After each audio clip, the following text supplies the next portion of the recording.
영화 포스터라는 매체가 저한테 가장 매력적이었던 건 뭐냐면 공평한 매체거든요. 보는 사람들이 가난하건 부자건 디자인은 계급을 구분짓는 행위예요. 근데 영화 포스터는 그거와 다르게 공평하게 열려있다는 거. 영화 포스터 디자인하고 있는 박신혜라고 합니다. 제가 경상북도 구미에서 중고등학교를 나왔는데 그곳이 80년대, 90년대에 동일한 난지가 막 생기기 시작하고 진짜 말 그대로 환락의 도시였거든요. 신흥도시가 막 생기기 시작할 때는 당연하게 범죄자들이 막 들끓잖아요. 그런 좀 험한 도시에서 크다 보니까 그곳을 벗어나고 싶은 욕망이 컸었어요. 뭘 하고 싶다기보단 무작정 서울로 가야겠다. 그래서 고등학교 2학년 때 가출해가지고 서울에 와서 인덕원이라는 데서 가스 배달을 했었는데 그 사상동에 시네마테크 서울이라고 예술영화 막 아방가르드 영화 이런 것들을 모여가지고 막 보면서 토론하고 이런 시네마테크가 있었어요. 이제 저한테는 완전 신세계잖아요. 대부분 내가 가지지 못한 것들을 갖고 있는 사람들이 멋있잖아요. 저는 이겼거든요.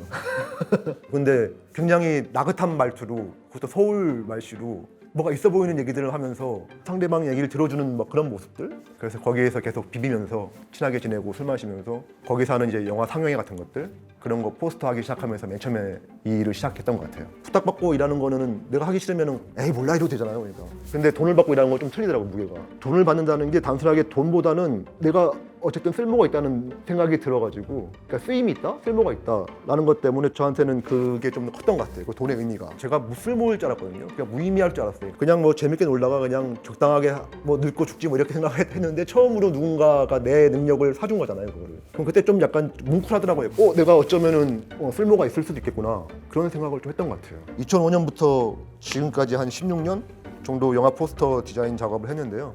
한 해 평균 뭐 많게는 40편, 적게는 뭐 15편, 10편 정도 해가지고 평균 뭐 30편 정도 잡으면은 거의 한 400편, 500편 가까이 했죠.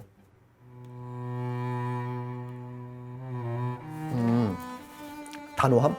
우리가 만나서 대하는 사람들이 얼마나 많아요. 솔직히 뭔가를 만들어야 된다고 하면은 저희 같은 경우는 감독, 배우, 매니지먼트, 제작사 이제 그런 사람들한테서 어떻게든 이거를 끌고 나가야 돼요. 생산자거든요. 같은 생산자예요. 근데 우리는 이거를 소비하는 사람들한테 목적이 가 있어야잖아요. 그러니까 우리의 실질적인 클라이언트는 대중들이란 말이잖아요. 근데 이 대중들한테 선보기까지 아닌 거는 아니다고 빠르게 얘기하고 빠르게 저지하는 거. 그 단호함은 뭐냐면은 그냥 단호해버리면 안 되고 책임을 져야 되는 거예요. 만약 그게 실패하면 책임은 전적으로 나한테 있는 거예요. 그거를 가자고 주장을 했으면은 거기에 대한 실패도 봐야 되고 여러 가지 상황들을 봐야 되는 거거든요. 그냥 말하는 거 너무 싫고 막 복잡하고 귀찮아서 하는 건 아니고 여러 가지 시뮬레이션을 해보죠. 영화 포스터 중요한 거는 보는 사람이에요. 그러니까 저는 어쨌든 어쩔 수밖에 없는 K 꼰대고 저는 과거에 일했던 사람이잖아요. 지금도 물론 일을 하고 있긴 하지만은 넷플릭스나 유튜브 이후에 썸네일 같은 영화 포스터를 대체하고 있는 그런 것들은 실질적으로 사람보다는 카운트죠. 이게 얼마 동안 지속시킬 것인가 사람들의 시선을 그런 숫자에 좀 집중되어 있다면 이건 결국 사람이 중요한 거거든요. 그 사람들이 어떤 기대를 갖게 한다는 게 얼마나 어려워요. 이런 빡빡한 세상에서 무언가를 기대한다는 거 자체가 엄청난 이벤트잖아요. 그런 이벤트를 만들어주는 거에 대한 좀 보람이 있거든요. 다시 한번 그런 것 같아요. 사람이 중요한 것 같아요, 저한테.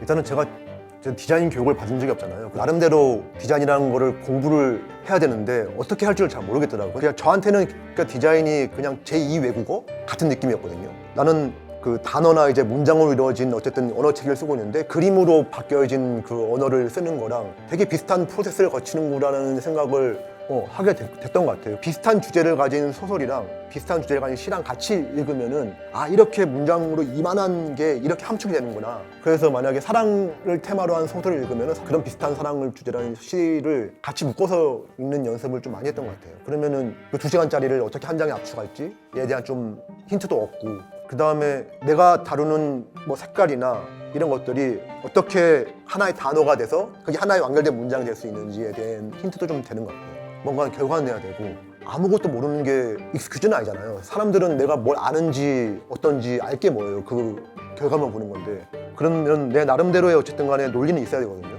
어쨌든 저는 전문가라고 일을 하면은 내가 갖고 있는 내적인 논리는 있어야 되는 것 같아요. 그러니까 전반적으로 요즘 젊은 친구들이 갖고 있는 그 기존 전통 문화에 대한 재해석, 한복을 다시 뭐 한다든지 이런 트렌드가 좀 있잖아요. 방탄소년단이 막 한복 입고 나오다든지 저는 그런 거에 대해서는 굉장히 좀 좋게 봐요. 왜냐하면 갖고 있는 자산을 충분히 활용한다는 거는 좋은 거잖아요. 저희는 실제로 미국에 있는 대중문화들을 선망하면서 최대한 거기에 비슷하게 따라가려고 노력했던 세대란 말이에요. 근데 지금은 그게 아니잖아요. 한국의 정통적인 게 가장 이국적인 걸 수 있거든요. 그 다음 세대한테는 이게 맞니 안 맞니, 복식에 뭐 고증이 됐니 안 됐니 이런 부담을 떨쳐버리고 정말로 편안하게 자유스럽게 그것을 이용하면서 제3의 결과물을 낸다는 거에 대해서는 정말 존경해요. 그리고 그게 중요한 거는 봤을 때 짜치지가 않아요. 멋있어요. 그럼 된 거죠. 일단은 한국 영화뿐만 아니라 한국 문화계뿐만 아니라 정말 한국에서 무언가를 크리에이티브하게 만들어내는 사람들이 갖고 있는 개인적인 역량이나 능력은 제가 보기에는 거의 어마어마해요. 진짜 너무 지나치게 어마어마해요. 그 사람들은 정말 대접 못 받고 있어요. 그러니까 자기가 하는 만큼 대접받아야 되는데 능력은 여기 있는데 여기 있거든요. 뭐라고 해야 될지 모르겠는데 외국 사람들은 딱 정말 돈 많은 만큼만 일을 해요. 시간도 마찬가지고 일도 마찬가지고 정말로 딱 자기가 예산이 적은 거에서 예산 적은 만큼만 일을 하고 많은 거에서 많은 만큼만 일을 하고 근데 한국에서 일하시는 분들은 정말로 자기가 갖고 있는 모든 걸 다 쏟아부어서 일을 해요. 그러니까 이 짧은 시간 내에 이렇게 성장을 했겠죠. 저는 제가 막연하게 품었던 계획을 이미 이뤘어요. 처음에 서울 왔을 때 막연하게 난 잘 나갈 거야 이런 거 있잖아요. 이미 이뤘어요. 그냥 다음은 저한테 일종의 예기치도 생각지도 못했던 시간이거든요. 계획했던 꿈들은 이미 끝났기 때문에 계획하지도 않았고 생각하지도 않았던 시간이 꽤 길게 주어졌단 말이에요.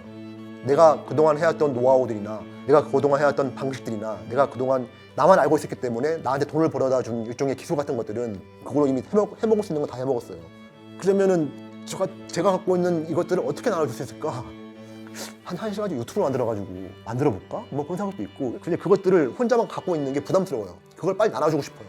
가장 제 앞에 단기적인 계획은 그거고요. 장기적인 계획은 이제는 좀 좋은 사람이 되고 싶어요. 지금까지는 목표나 어떤 것들을 위해서 제가 제 스스로를 보호하기 위해서 제 스스로 기만하는 것들이 많을 거 아니에요. 알아서 그냥 익숙해져주고 넘어가는 것들이 너무 많았을 텐데 이제 이 나이 때도 계속 내 스스로를 보호하겠다고 하면은 진짜 완전히 K꼰대 되는 거 진짜. 그러니까 사람이 칭찬을 받게 되면은 건망져져요. 사람들이 한참 제 디자인을 찾기 시작하고 제가 막 그냥 말 그대로 막 이름만 들었던 배우들이랑 같이 일을 하고 이러면서 별것도 아닌데 막 제가 막 후배들한테 술 사면서 내가 이런 사람이야 막 그러면서 가오잡고 그게 점점 이제 심해지고 막 후배들도 와 대단해요 뭐 어쩌고 옆에서 막 칭찬 들으면서 정말 제가 대단한 줄 알았어요.